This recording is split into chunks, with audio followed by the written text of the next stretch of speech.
Hi everyone, I'm Marcy. Welcome to my kitchen. Today I'm going to be doing something a little different and I'm going to be trying a viral TikTok recipe, but I'm going to be adding some hatch green chili to it, which I think is going to make it even better. Now the only thing is I have no idea what to call it because it didn't have a name on there, so maybe you can help me with that. But it's sort of a cheesy, deep fried, crispy potato sandwich sort of thing. Anyway, it looks really delicious and I think it's pretty easy to make too.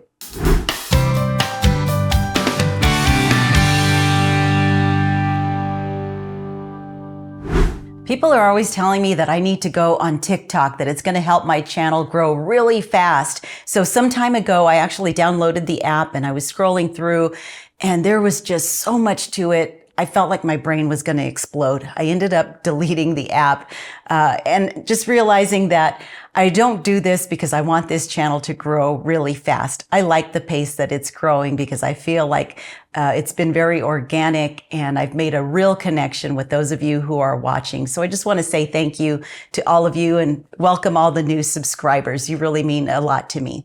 That said, it was a viewer who sent this recipe to me, and here's what you're going to need for it. 3 large potatoes. I'm going with yellow ones. 2 tablespoons butter, which we're going to melt. 5 tablespoons flour. The melting cheese of your choice. I'm going with mozzarella because nothing melts quite as great as mozzarella does. And then, of course, I've got some chopped hatch green chili. Now, the recipe never mentions any seasonings, but I'm absolutely going to add at least salt and pepper minimally because how can you have potatoes without salt? Anyway, let's go ahead and get started. And the first thing that we need to do is cook the potatoes. And the way they cook them in the TikTok video is they boil them whole. So that's what I'm going to do, but it would also make sense that you can peel them and maybe cut them into large cubes and boil them that way. It'll probably help them to cook faster, just sort of as if you're making a potato salad. But I do want to stick to the recipe, so I'm going to do it that way. Whether you cut them or cook them whole, just make sure to put in enough water to fully cover the potatoes. Place the pot on the stovetop and let them boil until they're fully cooked. So while the potatoes are cooking, you want to see what's in my little cloche? From time to time, I'm always looking out for miniatures, and I recently found this little kitchen island and a few little baking supplies, but this is what kills me. She already had the by she I'm talking about the mice. But anyway, she already had a little mini cloche and I found some itty bitty little mice to put in there. So my mousy inspired now has her own mousy inspired. Anyway, I did share that on my Instagram. I'm not on TikTok, but I am on Instagram at Marcy Inspired if you ever want to follow me there. Back to the potatoes. Once you can easily pierce them with a fork, they're done cooking, so you can take them off the stove, drain the water, and let them cool enough to where you can peel them without burning your hands.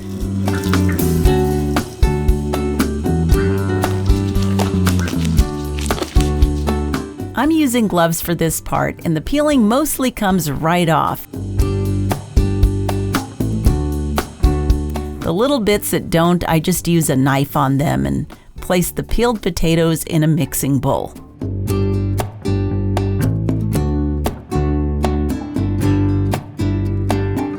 Then it's time to mash them. If you cook the potatoes right, this part should be easy. Next, I melt the butter and pour it into the potatoes. I add the flour and continue to mash everything together.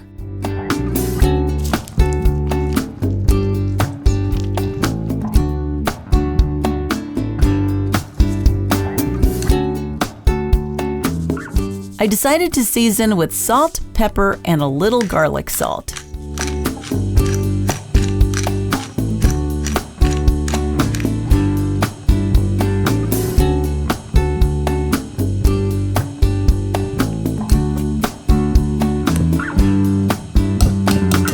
Then once the seasonings are all mixed in, it's time to assemble. For this, I take a piece of plastic wrap and spread a little olive oil on it to prevent sticking. Then I take some of the potato mixture and form it into a round circle, pressing down with my fingertips as I go.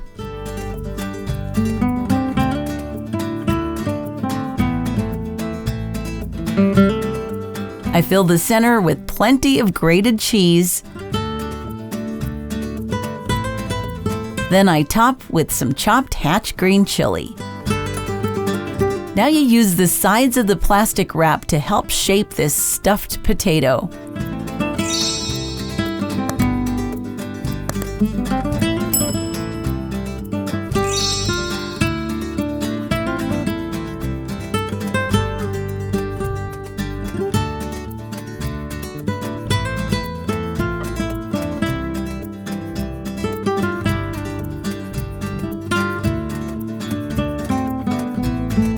When you've got it into a rectangular shape like this, it's time to fry.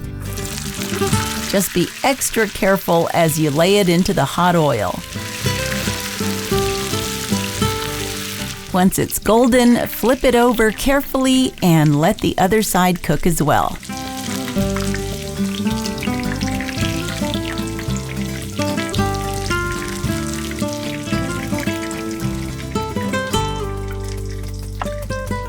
So that was a little harder and scarier than I thought because I didn't want to burn myself with the hot oil. So it kind of broke on me. I don't know if it's that I didn't have the right tools, but what I think it is that my potatoes probably needed to be even softer, more like a mashed potato consistency.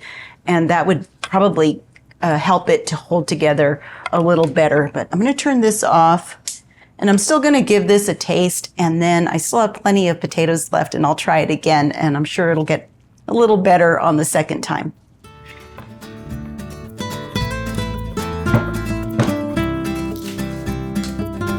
Well, I'm bummed that it doesn't look as pretty as I was hoping, but I suspect it's still going to be really good. So I let it cool for just a bit. And I like that it's got that little crispy exterior, but what I think I'm going to do is just cut off a piece with my hands and see what we've got here. And yep, that looks wonderful with all the cheese and the chili. That's going to be messy to eat too, but look at that. Let me give it a taste.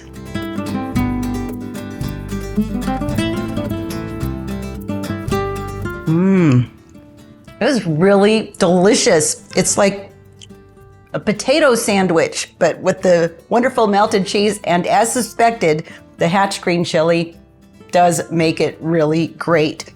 Anyway, I hope that you try this recipe. I hope that you don't end up with as messy a version of it as mine. So maybe mash your potato a lot smoother, and I think that that's going to help it to hold together a little better. Mine is kind of falling apart, but it is delicious. Another thing to think about is you can use an air fryer. You can also put ground beef or chicken in it if you want to make it a little more substantial. But either way, I think you're really going to love it.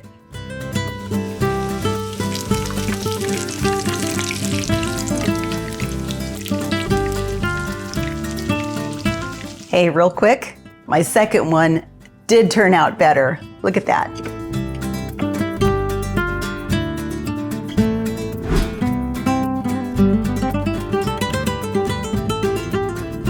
Thanks so much for checking out this video. Be sure to give it a thumbs up and subscribe if you haven't already. I also invite you to follow me at Marcy Inspired on Instagram and Facebook. Until next time, blessings from my kitchen to yours.